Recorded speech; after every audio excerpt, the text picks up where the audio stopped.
नमस्कार। एक बार फिर TDM सफलता चैनल में आप सभी का स्वागत है।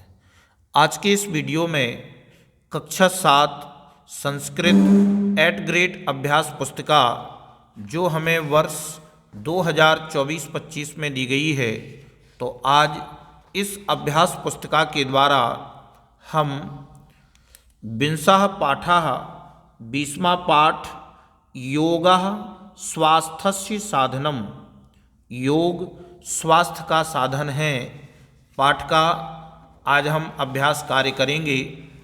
तो प्रिय विद्यार्थियों, आप इस पाठ में दिए गए परिचय को अक्षरशः पढ़ें और इसे समझें। नीचे निर्देश दिए हैं, बहुविकल्पीय प्रश्नाः, बहुविकल्पीय प्रश्न।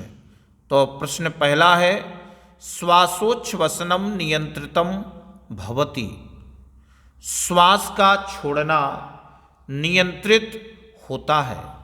तो श्वास का छोड़ना नियंत्रित होता है धावनेन, दौड़ने से, क्रीडनेन, खेलने से, हास्येन, हंसने से, और प्राणायामेन, इसको बड़ा एड़ा कर लेंगे, प्राणायामेन, प्राणायामेन यानी प्राणायाम करने से। तो श्वास का छोड़ना नियंत्रित होता है प्राणायाम करने से, प्राणायाम से श्वास छोड़ना नियंत्रित होता है। सेकंड प्रश्न है, वाणी शुद्ध्यर्थम अस्ति, वाणी शुद्धि के लिए है। तो वाणी की शुद्धि के लिए व्याकरण शास्त्रम, आयुर्वेद शास्त्रम, योग शास्त्रम, ज्योतिष शास्त्रम। तो सही हो जाएगा व्याकरण शास्त्रम, यानी वाणी की शुद्धि के लिए व्याकरण शास्त्र होना चाहिए। प्रश्न तीसरा, योगेन शरीरम चित्तम अपि भवति, योग से शरीर और चित्त भी होता है। क्या होता है? दूषितम, रुग्णम, स्वस्थम, बलहीनम।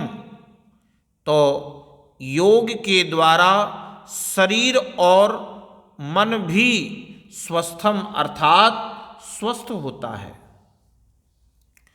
आगे प्रश्न क्रमांक चौथा, योग विद्यायाः प्रवर्तकः, योग विद्या के प्रवर्तक।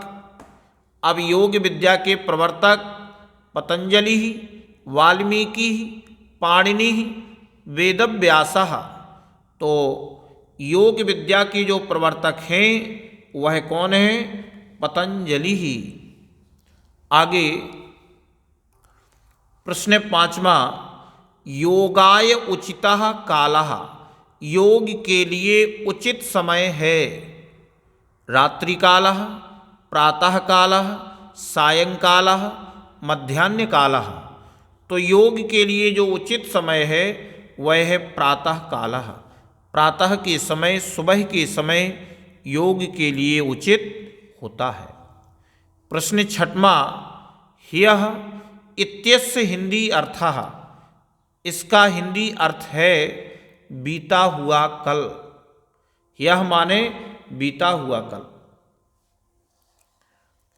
निर्देशः रिक्त स्थानानि पूरयेत्, अब रिक्त स्थान की पूर्ति करेंगे। खलु धर्म साधनम,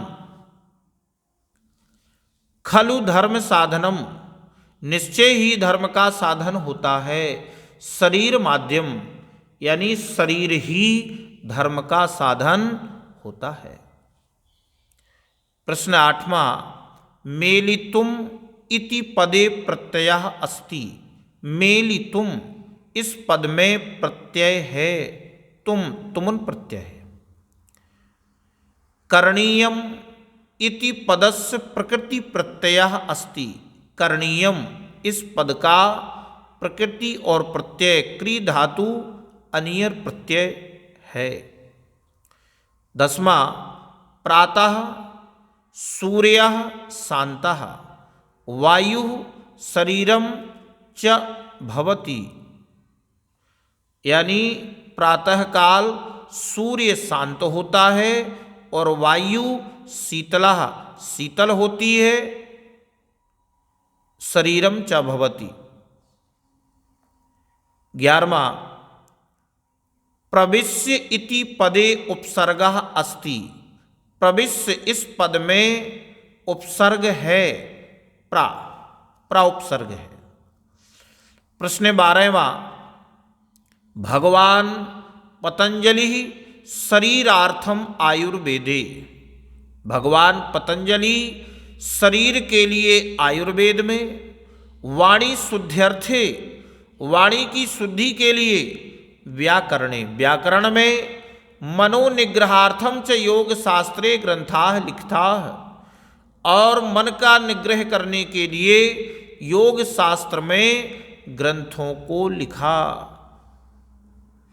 निर्देशाः एक पदेन उत्तरम लिखत। एक पद में उत्तर लिखो।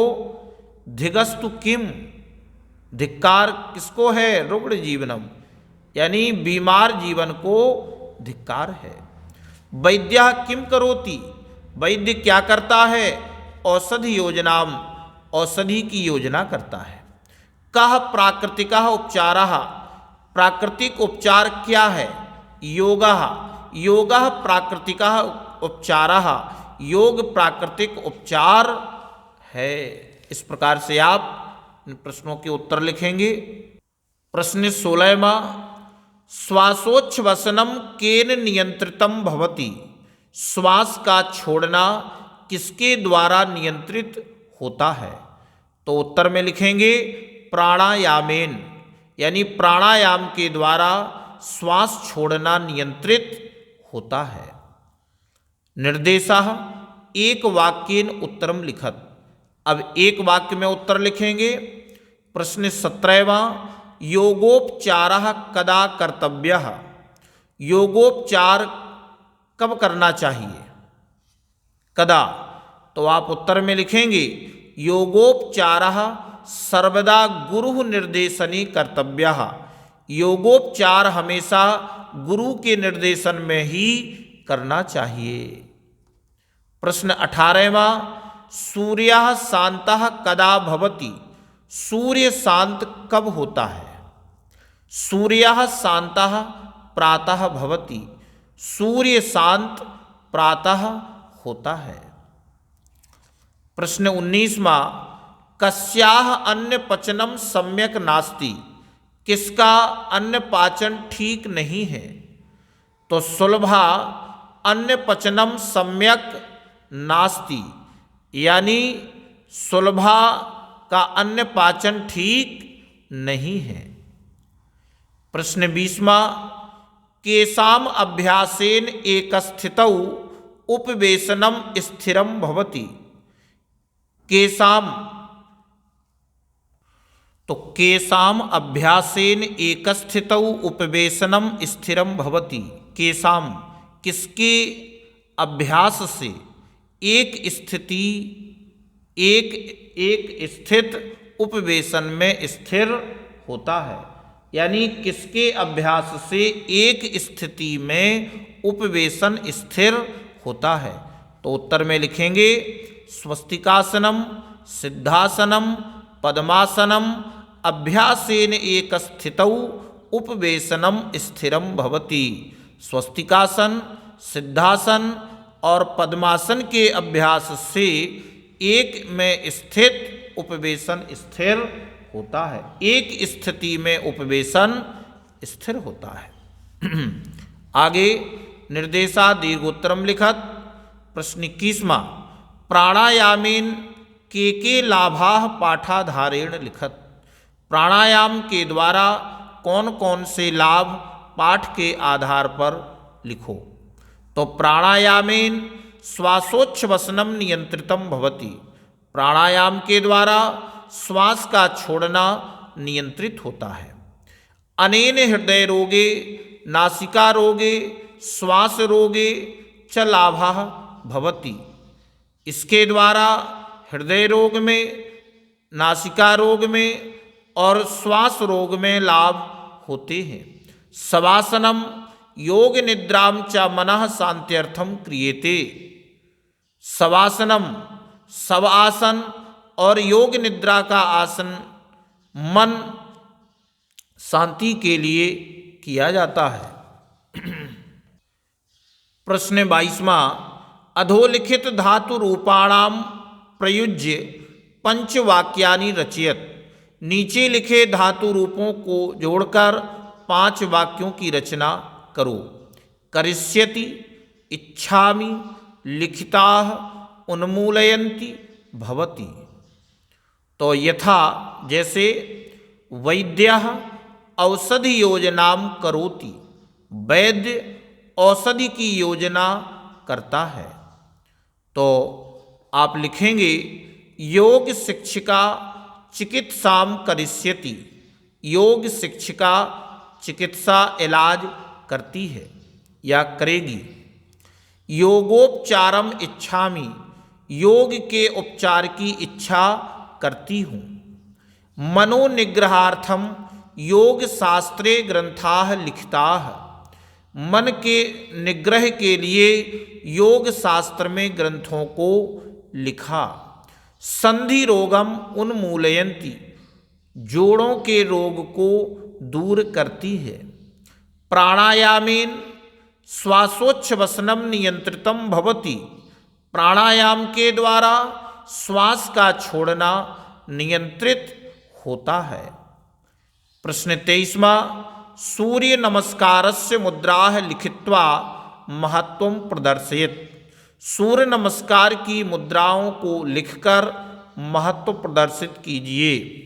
तो सूर्य नमस्कारस्य मुद्राः प्रातः काले कर्तव्या, सूर्य नमस्कार की मुद्रा प्रातः काल में करना चाहिए। यस्मात्, जिससे तेन शरीर बलम मानसिक शांति आहार पचनम च सम्यक भवति, जिसके द्वारा शरीर बल, मानसिक शांति और आहार का पाचन अच्छी तरह से होता है। नियमितम सूर्य नमस्कारः शारीरिक आरोग्यम तथा मानसिक स्थैर्यम वर्धयति। नियमित सूर्य नमस्कार करने से शरीर में आरोग्यता तथा मन में स्थिर यानी मन में जो है स्थिरता बढ़ती है, एकाग्रता की वृद्धि होती है। प्रश्न 24वां, भवन्तः स्वजीवने योगासन द्वारा शरीरे किं परिवर्तनम अनुभवन्ति इति लिखत। आप अपने जीवन में योगासन के द्वारा शरीर में क्या क्या परिवर्तन का अनुभव करते हैं लिखो। तो योगासन द्वारा शरीरम स्वस्थम लचीला शक्तिवान तथा तनाव मुक्तम भवति। योगासन के द्वारा शरीर स्वस्थ, लचीला और शक्तिवान तथा तनाव से मुक्त होता है। नियमिताभ्यासेन शरीर बलेन सह मानसिक शांति अपि अनुभूयते। नियमित अभ्यास के द्वारा और शरीर बल के साथ मानसिक शांति का भी अनुभव करते हैं। तो इस प्रकार से इस वीडियो में बस इतना ही। नेक्स्ट वीडियो में हम इस अभ्यास पुस्तिका के अंतिम अध्याय को अभ्यास करेंगे। अगर आपको ये वीडियो अच्छा लगा हो तो वीडियो के लिए कमेंट और शेयर अवश्य करें। धन्यवाद।